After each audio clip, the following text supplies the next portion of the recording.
Siempre debemos de estar listos para pronunciar esa declaración sabia, ingeniosa y modesta. No lo sé.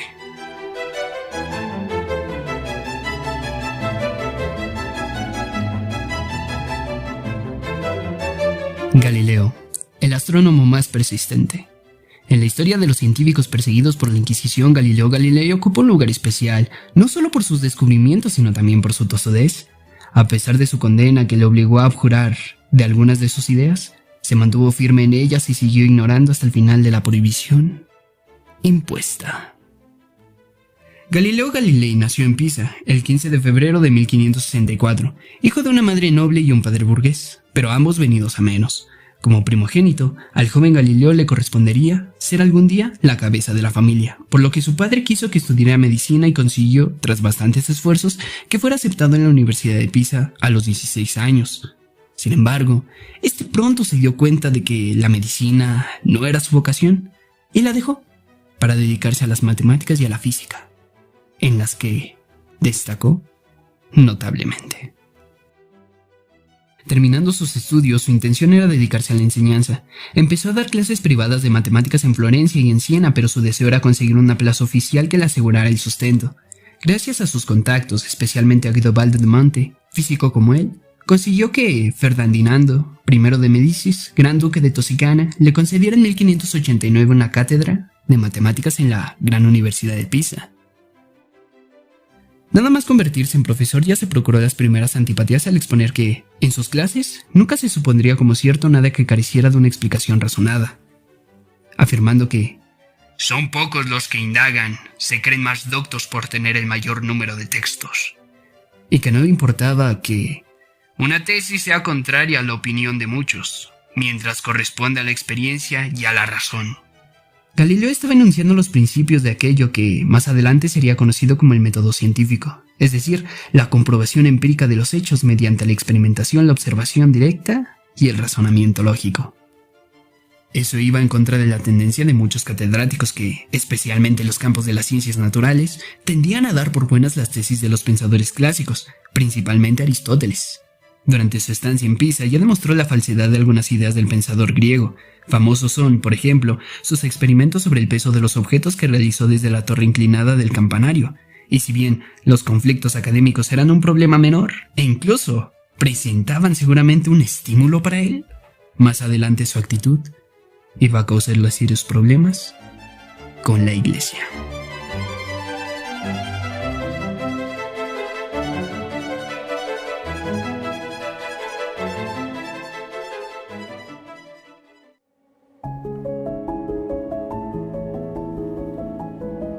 La época más feliz. Galileo empezó a publicar sus primeros textos científicos durante los 3 años en los que impartió las clases en Pisa, en su mayoría tratados de física centrados en el movimiento de los cuerpos. Gracias a ello, y de nuevo, a la intervención de Guidobaldo de Monte, al término de sus 3 años de contrato, consiguió una cátedra de matemáticas en la Universidad de Padua, que formaba parte de los dominios venecianos en tierra firme. Permaneció en la ciudad de Veneta entre 1592 y 1610, años que él mismo definió como los mejores de su vida. Para complementar su sueldo, empezó a crear y patentar inventos con la ayuda de Marco Antonio Mussolini, un artesano relojero con quien compartía casa. Algunos de estos, como un mecanismo para elevar el agua, le valieron el reconocimiento oficial de la República de Venecia, que le recompensó con una patente y un sueldo por el uso de sus invenciones. Su fama como maestro creció enormemente, e incluso los nobles y cardenales mandaban a sus hijos a Padua para que recibieran lecciones privadas del maestro Galileo. Seguramente fueron también los años más felices para él a nivel personal, ya que mantuvo una larga relación con Mariana Gamba, una veneciana que fue su esposa en todo menos sobre papel. Nunca se casaron, pero le dio 2 hijas y un hijo. El muchacho Vicencio fue reconocido como legítimo, permaneció con su madre y Galileo incluso le animó a estudiar física. En cambio, mandó a sus 2 hijas, Virginia y Livia, a vivir con su abuela, la madre de Galileo. Más adelante, debido a la oficina relación con esta, les obligó a tomar los votos para evitarse la obligación de proporcionarles una dote, algo que como cabeza de familia ya había tenido que hacer para sus propias hermanas.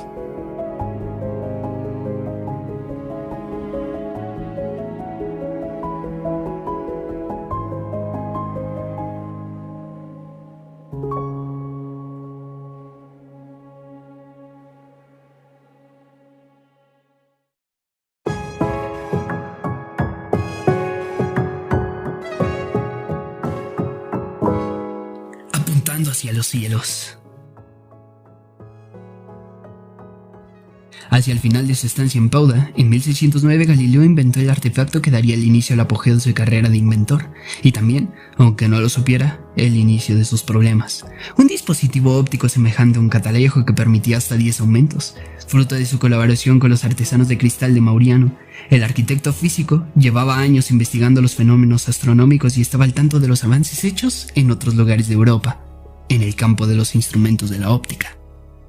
En Pauda, Galileo empezó a crear y patentar inventos, entre ellos un dispositivo semejante a un catalejo que permitía hasta 10 aumentos. Gracias a su invento pudo observar detalladamente la Luna y otros astros, descubriendo los 4 satélites mayores de Júpiter, Ganímedes, Calisto, Io y Europa, y comprobando que la superficie lunar presentaba numerosas irregularidades.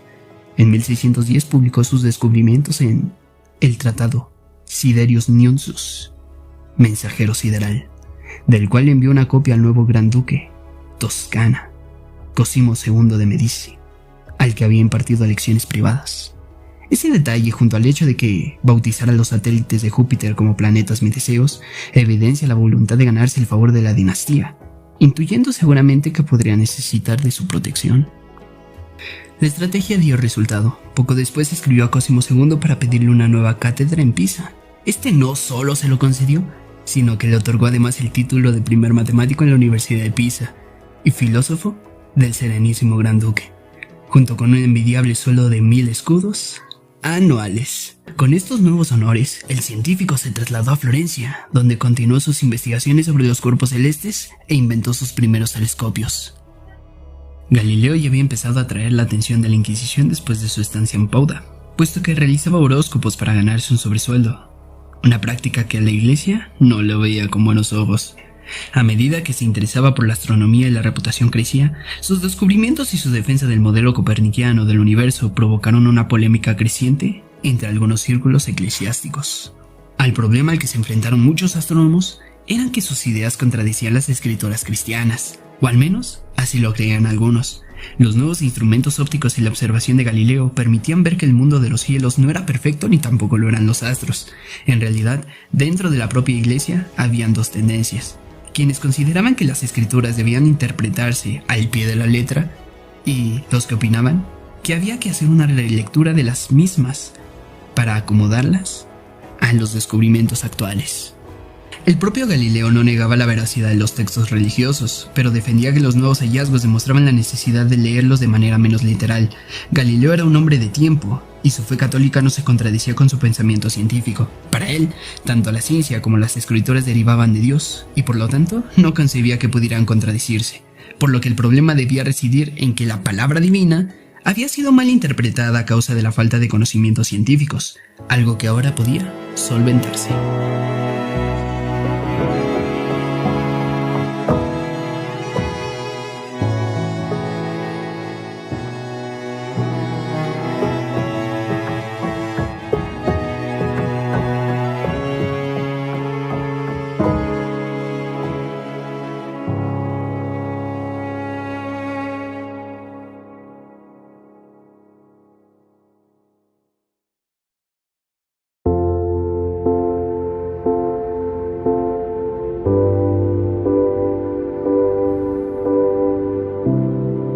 Galileo ante la Inquisición.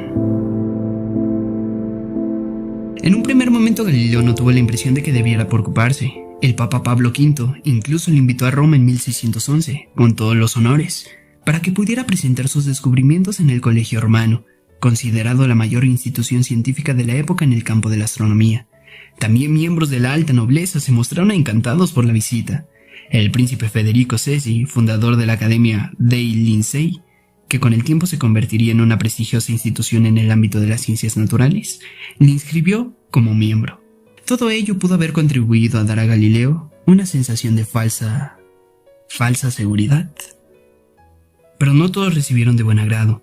Algunos eclesiásticos alzaron la voz contra los científicos que trataban con sus teorías de subvertir las sagradas escrituras, con tanta insistencia que en 1616 el mismo papa que le había acogido envió una carta a Galileo en la que se le instaba a abandonar del todo aquella doctrina el heliocentrismo defendido por Copérnico, a no defenderla y a no tratarla.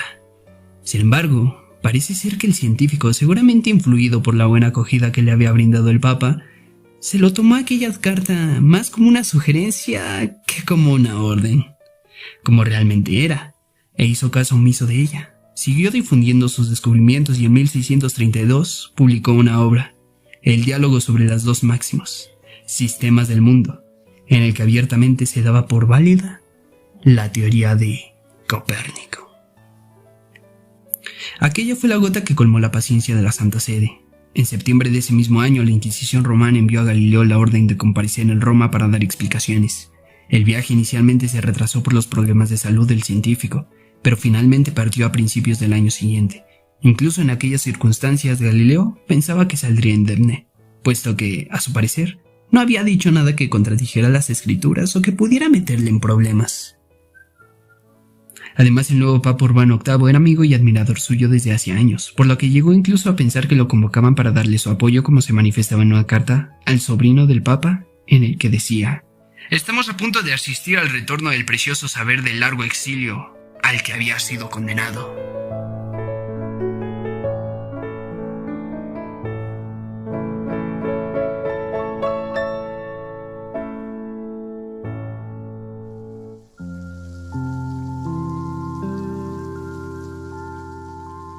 Y sin embargo se mueve. Pero no podía estar más equivocado. La Inquisición estaba en manos de los dominicos, una orden que se había mostrado especialmente belicosa contra él. Durante el proceso, el comisario insistió en todas las advertencias que se le habían mandado para que dejase de defender el modelo heliocéntrico, por no haber sido todavía demostrado. Galileo respondió diciendo que nunca le había parecido que aquellas cartas fuesen una orden directa, y llegó incluso a sugerir que sus acusadores no habían sabido interpretar bien sus escritos. En dicho libro yo muestro lo contrario de la opinión de Copérnico, y que las razones de Copérnico no son válidas ni concluyentes. Finalizado el proceso, el tribunal lo retuvo durante algunas semanas en Roma, con la libertad de deambular bajo estrecha vigilancia. La sentencia llegó en junio de 1633, se le obligaba a jurar las teorías copernicanas, a recitar salmos durante 3 años, obligación que claramente delegó a su hija mayor, que era monja, para que lo hiciera por él, a cárcel formal, a discreción del Santo Oficio, además de ordenar la censura de sus obras. Galileo aceptó la condena con resignación, aunque según la leyenda, muy probablemente una invención literaria, añadió en voz baja: «Eppur si muove», y sin embargo se mueve, en referencia al movimiento de la Tierra alrededor del Sol.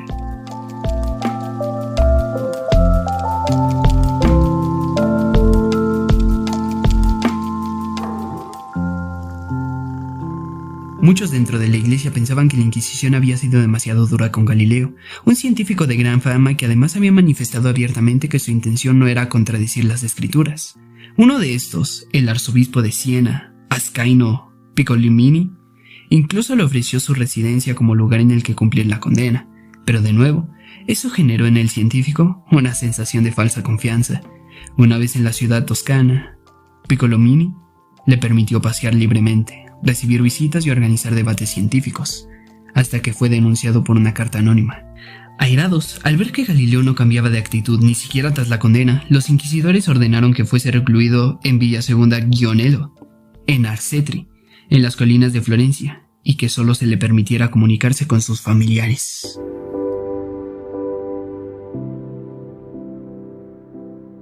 El científico pasó sus últimos años prácticamente solo, ya que únicamente mantenía contacto con su hija Virginia, que además era monja de clausura, por lo que solo podía comunicarse por cartas.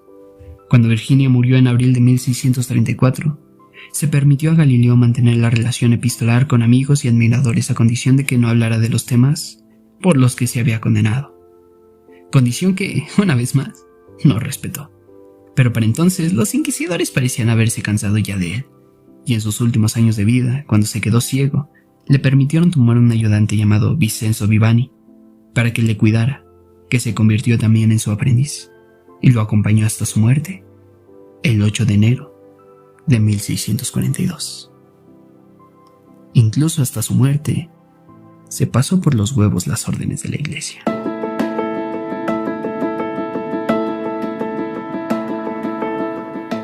Tras su muerte, la Iglesia fue modificando gradualmente su actitud para con Galileo. En 1734 permitió que se construyera un mausoleo en su honor en la iglesia de Santa Cruz de Florencia. En 1822 levantó el veto formal de sus enseñanzas y finalmente, en 1992, su condena fue anulada. Con 350 años de retraso se daba la razón al científico que, en una de las cartas escritas durante su cautiverio, escribió: la infamia caerá sobre los traidores y sobre aquellos que representan el más sublime grado de la ignorancia.